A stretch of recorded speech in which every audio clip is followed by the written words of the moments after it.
Hello दोस्तों, एक बार फिर से आपका स्वागत है आपके अपने YouTube channel are Singh classes में।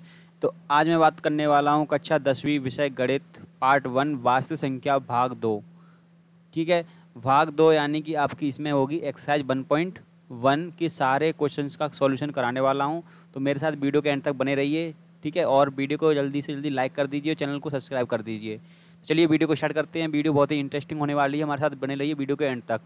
तो पहले क्या है, जो 1.1 आपकी एक्सरसाइज है, एक्सरसाइज 1.1 है, वो आपकी पूरी यूक्लिड विभाजन एल्गोरिदम पर डिपेंड करती है। यूक्लिड विभाजन एल्गोरिदम बेस्ड है। ठीक है, तो आपको पहले यूक्लिड विभाजन एल्गोरिदम के बारे में थोड़ा सा समझना चाहिए क्या होता है ये। तो आप जैसे कि मैं बोलता हूँ, आपने भाग दिया है, आप 3 का भाग देते हो किसमें, 7 में। ठीक है, तो यहाँ पर क्या है, आप जब 3 का भाग दोगे तो 2 टाइम चला जाएगा, 3 2 जा 6, यानी कि 2 टाइम चला गया और यहाँ पर 6 आ गया। जब मैंने इसको माइनस किया तो यहाँ पर रिमाइंडर बचता है 1। ठीक है, तो ये क्या होता है आपका आर होता है, यानी कि शेषफल। ठीक है, ये क्या होता है आपका शेषफल। ये होता है आपका भागफल, यानी कि क्वोशेंट। ठीक है, भागफल।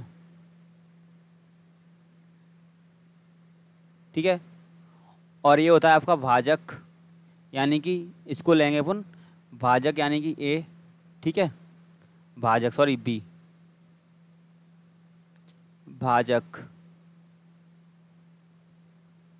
ठीक है, और ये होता है आपका भाज्य,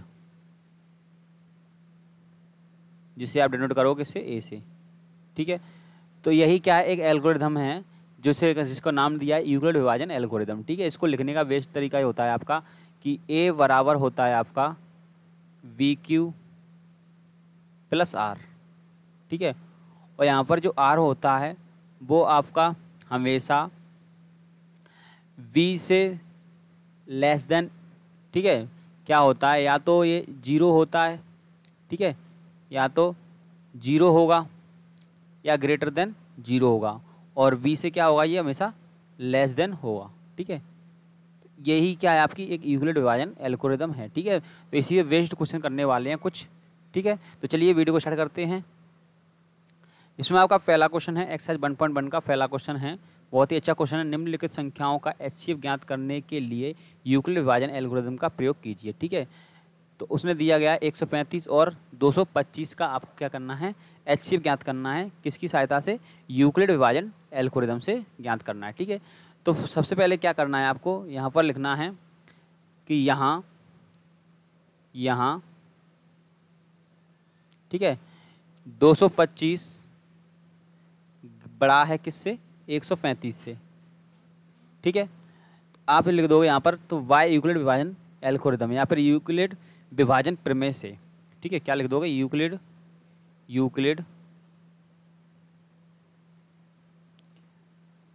विभाजन प्रमेय से।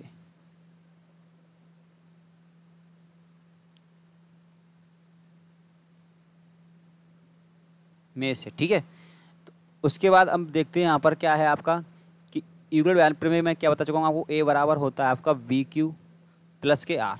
ठीक है, तो इधर मैं सॉल्व करता हूँ। क्या है, छोटा आपका है 135, तो ये आपका क्या है, v है। ठीक है, मैं v से भाग देता हूँ किसमें, 225 में। ठीक है, तो भाग देता हूँ तो 1 टाइम जाएगा। ठीक है, तो 135 घटाने पर आता है आपका 0।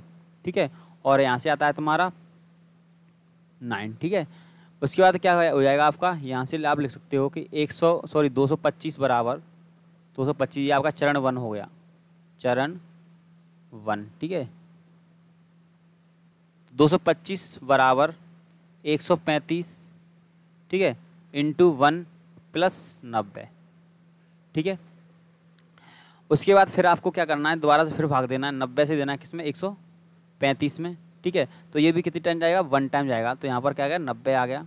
ठीक है, और माइनस करेंगे तो कितना बचेगा आपका, 5 और 4। ठीक है, यानी कि 45। तो फिर आप चरण सेकंड लिखोगे, चरण सेकंड, और लिखोगे, क्या लिखोगे कि आपका जो 90 है वो बराबर है 90 is equal to, sorry 135 is equal to 135 is equal to 90 into 1 plus 45। ठीक है, उसके बाद 45 से फिर भाग देना है आपको किसमें, 90 में। ठीक है, और 90 में भाग दोगे तो 45 से 2 टाइम चला जाएगा, ठीक है। तो जहाँ पर रिमाइंडर आपका जो आर है, शेषफल है, वो 0 आ जाए, वहीं पर क्या है, ये प्रक्रिया समाप्त हो जाती है। तो आप लिखोगे चरण थर्ड, ठीक है। जो आपका लिख दोगे 90 बराबर 45 इंटू 2 प्लस 0, ठीक है। तो 0 का ऊपर वाला जो होता है, ठीक है, भाजक, वो क्या रहता है आपका, इसका HCF का आंसर होता है, ठीक है। तो आप लिख दोगे कि इसकी लैंग्वेज लिखोगे कि अंतिम, क्या लिखोगे, अंतिम शेषफल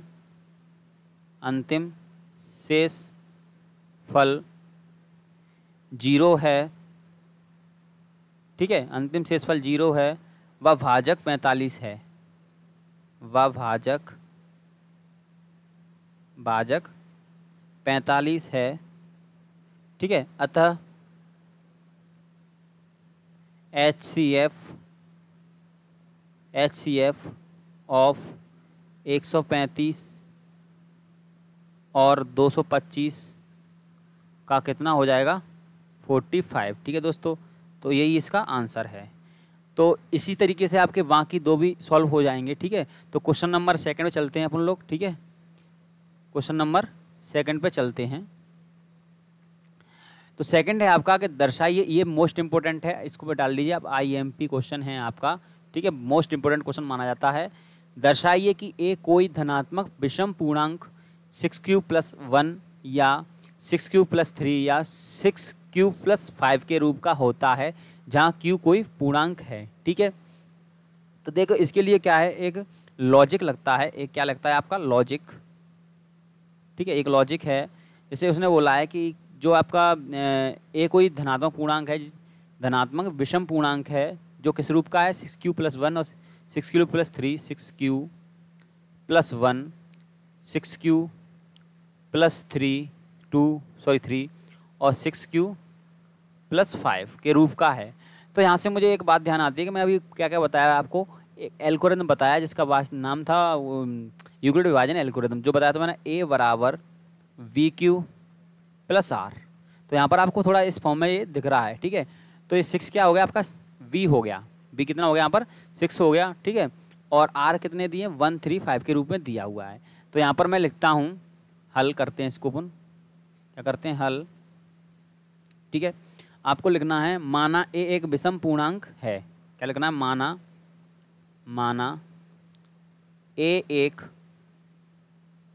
विषम पूर्णांक है, विषम पूर्णांक है, ठीक है, विषम पूर्णांक है, जो 6 से बड़ा है, जो क्या है आपका, 6 से बड़ा है, जो 6 से बड़ा है, क्योंकि 6 आपका क्या है, V है, और B A हमेशा बड़ा होता है, एल्गोरिथम लगाते हैं तो आपका जो A होता है वो हमेशा छोटा रहता है, किससे, V से, ठीक है। जो 6 से बड़ा है, यानी कि जो A होता है हमेशा वो क्या होता है, बड़ा होता है B से, ठीक है। जो 6 से बड़ा है, ठीक है। तो यहाँ पर आपका अर्थात V बराबर 6 हो जाएगा, ठीक है। और अतः शेषफल आपके कितने हो जाएंगे, 6 से कम हो जाएंगे, शेषफल आपके 6 से कम होंगे, ठीक है। यानी कि क्या क्या हो जाएंगे आपके, R हो जाएंगे आपके 0 1 2 3 4 और 5, ठीक है। तो अब इसको सॉल्व करते हैं y यूक्लिड विभाजन थ्योरम या फिर यूक्लिड विभाजन प्रमेय से, यूक्लिड विभाजन प्रमेय से, ठीक है। यूक्लिड विभाजन प्रमेय से जब इसको सॉल्व करते हैं तो आप लिखोगे, क्या लिखोगे, चरण 1 क्या हो जाएगा, केस 1, ठीक है, केस 1 R = 0 लेने पर, ठीक है। तो आप क्या लिख दोगे, A बराबर B की जगह पर क्या लिया, 6q + R बराबर 0, ठीक है। तो यहाँ से आपका A बराबर आता है 6q, ठीक है। तो अब मैं यहाँ पर एक बात बोलना चाहूँगा कि 6 का अगर आप इंटू किसी भी संख्या से करो, किसी भी सम संख्या का इंटू किसी सम या विषम से किया जाए तो वो मेरा सम देती है, ठीक है। जैसे फॉर एग्जांपल मैं समझाता हूँ, 6 का इंटू आप 1 से कर दो तो भी आपको 6 मिलने वाला है, मतलब एक सम मिलने वाला है। और 6 का इंटू 2 से कर दो तब भी आपको 12 मिलने वाला है, मतलब एक सम है। और 6 का इंटू 3 से कर दो तब भी आपको कितने मिलने वाला है, 80 मिलने वाला है, ये भी सम है। मतलब कि आप अगर 6 का इंटू किसी भी संख्या से करते हैं तो एक आपको सम मिलता है, ठीक है। तो यहाँ से क्या मिला, ए का मान क्या मिला है, सम, ठीक है। ए का मान सम मिला है केस 1 में, ठीक है। अब लेते हैं केस सेकंड, केस सेकंड, ठीक है। तो इसमें मैं लेता हूँ r इक्वल टू 1, तो a बराबर 6q प्लस 1, यानी कि आपको मैं बता चुका हूँ कि 6 का इंटू किसी के साथ करा जाए तो सम आता है, और सम प्लस विषम, 1 क्या है, एक विषम है, विषम, सम प्लस विषम बराबर आपका क्या आता है, विषम आता है, ठीक है। तो ये क्या आ गया आपका फर्स्ट, आपको प्रूफ हो गया है कि ये किसके रूप का है, एक विषम है जो किस रूप का है, 6q प्लस 1 के रूप का है, ठीक है। अब लेता हूँ मैं case third, sorry case second हो गया, केस थर्ड लेते हैं, केस थर्ड, ठीक है, जिसमें आप लिखोगे r इक्वल टू 2 लेने पर, ठीक है। तो मैं फिर से करता हूँ इसे कि 6q a बराबर 6q प्लस 2, यानी कि आपका क्या है, सम प्लस सम बराबर क्या बनता है, आपका सम बनता है, ठीक है। अब लेते हैं केस, ठीक है, ये आपका हो गया था कौन सा, केस फोर्थ, ठीक है। केस फोर्थ हो जाएगा तुम्हारा r बराबर 3 लेने पर, मैं r बराबर 3 लेता हूँ, तो आप क्या लिखोगे, a बराबर 6q प्लस 3, तो यहाँ पर क्या है, सम प्लस विषम, यानी कि क्या आने वाला है, विषम, क्या आने वाला है, विषम, ठीक है। तो ये हो गया आपका केस सेकंड, ठीक है। अब मैं लेता हूँ case fifth, case fifth, r बराबर 4 लेने पर, ठीक है। तो a बराबर 6q प्लस 4, तो सम प्लस सम यानी कि सम आने वाला है, ठीक है।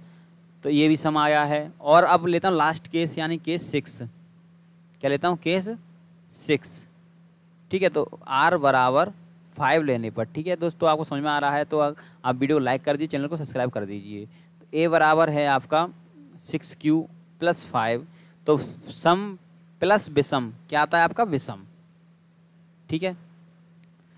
तो यहाँ पर आपको दिखने लगा होगा कि विषम एक क्या है, धनात्मक विषम पूर्णांक है जो 6q प्लस 1 के रूप का है, 6q प्लस 1 के रूप का एक विषम आया है, ठीक है। 6q प्लस 3 के रूप का विषम आया है, 6q प्लस 5 के रूप का विषम आया है, ठीक है। तो विषम है, तो आप इसमें लैंग्वेज लिखोगे, क्या लैंग्वेज लिखोगे, मैं यहाँ पर लिखवा देता हूँ लैंग्वेज, आप इसमें लिख दोगे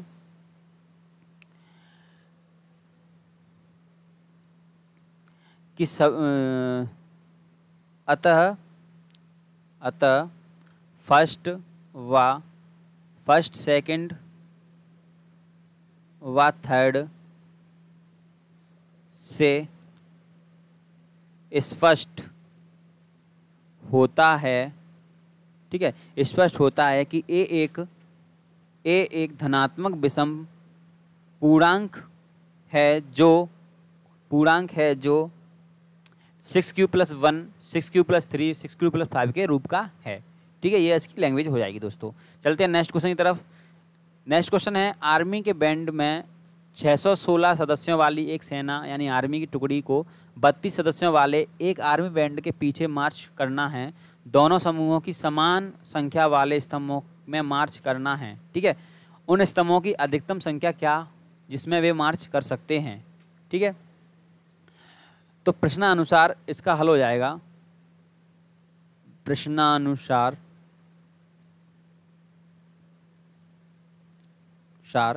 इसका हल हो जाएगा, क्या हो जाएगा, HCF ऑफ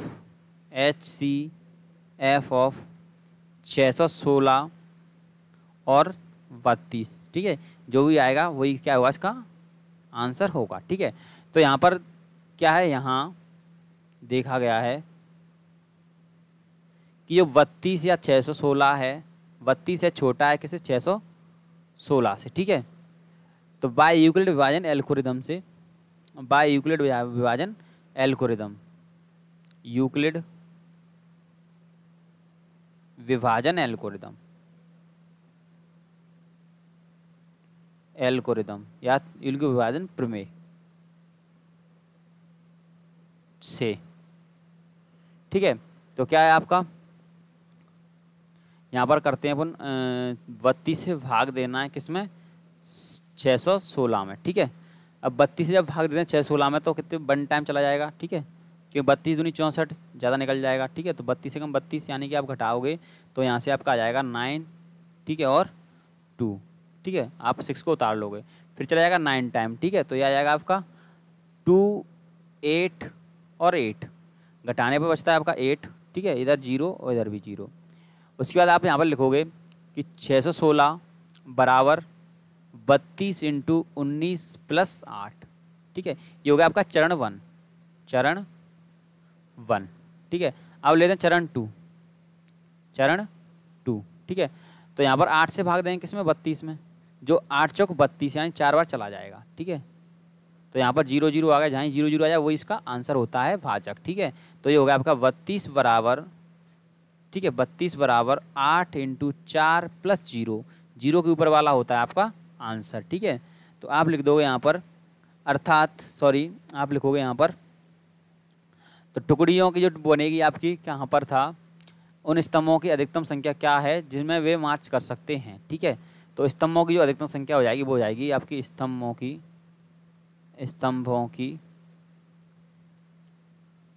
अधिकतम संख्या, अधिकतम संख्या क्या हो जाएगी, 8, ठीक है दोस्तों।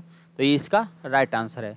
नेक्स्ट क्वेश्चन है आपका, यूक्लिड विभाजन प्रमेय का प्रयोग करके दर्शाइए कि किसी धनात्मक पूर्णांक का वर्ग किसी पूर्णांक m के लिए 3m या 3m + 1 के रूप का होता है, ठीक है।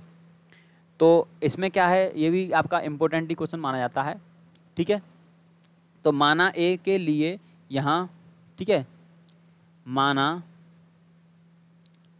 a के लिए यहाँ b बराबर कितना हो जाएगा, 3, ठीक है। तो b बराबर अगर 3 हो जाएगा तो आप कहोगे कि r कितना हो जाएगा, तो r 3 से मतलब छोटा होगा, तो r हो जाएगा 0, 1, 2 और बस 2 तक, ठीक है। उसके बाद आप ले लोगे यूक्लिड विभाजन प्रमेय से, यूक्लिड विभाजन प्रमेय से इसका सॉल्व करने पर, ठीक है, यूक्लिड विभाजन प्रमेय से, ठीक है। तो यूक्लिड विभाजन प्रमेय क्या है आपकी, a बराबर BQ + R, ठीक है। तो a क्या है यहाँ पर आपका, जो क्या है एक किसके रूप का होता है, m 3m और 3m + 1 के रूप का होता है, ठीक है। तो यहाँ पर v आपने ले लिया 3q + R, R क्या लिया है 0 रखने पर, ठीक है। तो मैं q की जगह लेता हूँ यहाँ पर स्मॉल m, ठीक है। तो यहाँ से जाएगा a बराबर 3m, ठीक है, बोथ साइड वर्क करने पर। तो बोथ साइड वर्क करोगे तो a² बराबर 3m का होल स्क्वायर, तो यहाँ से आ जाएगा a² बराबर 3 का हो जाएगा 9, ठीक है, और m², ठीक है। अब यहाँ से क्या है, आप 3 कॉमन ले लो इसमें से, तो उसकी हो जाएगा 3 अंदर हो जाएगा 3m², ठीक है। तो माना m बराबर कैपिटल M बराबर क्या हो जाएगा तुम्हारा 3m², ठीक है। तो आप यहाँ से क्या लिख सकते हो कि जो a का वर्ग है वो किस रूप का है, 3m के रूप का है, ठीक है, एक सिद्ध हो गया। अब लेते हैं आप चरण सेकंड, ये केस 1 था, क्या था ये, केस 1, ठीक है। अब लेते हैं केस 2, तो इसमें क्या लेंगे, r बराबर 1, ठीक है। तो a बराबर 3m + 1, ठीक है, बोथ साइड वर्क करने पर बराबर 3m + 1 का होल वर्ग, ठीक है। तो यहाँ से आप लिख सकते हो a वर्ग यानी कि 3 का वर्ग m का वर्ग, ठीक है, होल वर्ग, प्लस v वर्ग यानी कि 1 का वर्ग, plus 2ab, 2 × a into V, V क्या हो जाएगा आपका 1, ठीक है। तो यहाँ से आपका आने वाला है 3 का हो जाएगा कितना, 3 इंटू 3m² प्लस ये हो जाएगा आपका कितना 2 इंटू 3m, ठीक है, इंटू 1 का कोई मतलब ही नहीं है, प्लस क्या है आपका 1, ठीक है। तो यहाँ से आप कॉमन ले सकते हो, इसमें से क्या कॉमन ले सकते हो 3, अंदर बच जाएगा आपका 3m² प्लस 2m, ठीक है, और प्लस 1 में है आपका एक्स्ट्रा में, तो इतने को मानते हैं आप, माना m बराबर 3m² प्लस 2m, ठीक है। तो आप यहाँ से लिख दोगे कि a का वर्ग बराबर, यहाँ पर इक्वल साइन लगता आ रहा था, ठीक है, a का वर्ग बराबर आ गया 3m प्लस 1 का रूप, ठीक है, 3m प्लस 1 का रूप तो यहाँ भी आ गया, a वर्ग किसके बराबर है 3m प्लस 1 के रूप का है दोस्तों। तो ये थे कुछ क्वेश्चन आज के, जो मैंने आपको बताया बहुत ही अच्छे से। आई होप आपको वीडियो अच्छी लगी होगी और कुछ समझ में भी आया होगा। तो अगर अच्छी लगती है मेरी वीडियो तो चैनल को सब्सक्राइब कर दीजिए, बेल आइकन को प्रेस कर दीजिए, जिससे आने वाली वीडियो का नोटिफिकेशन आपको मिल सके दोस्तों। तो आज के लिए इतना ही, मिलते हैं नेक्स्ट भाग में, भाग 3 में, जिसमें मैं आपको सॉल्व कराऊंगा एक्सरसाइज 1.2, बहुत ही बेसिक तरीके से सारे क्वेश्चन का सॉल्यूशन कराऊंगा एक ही वीडियो में, ठीक है। तो मिलते हैं नेक्स्ट वीडियो में, तब तक के लिए जय हिंद, जय भारत।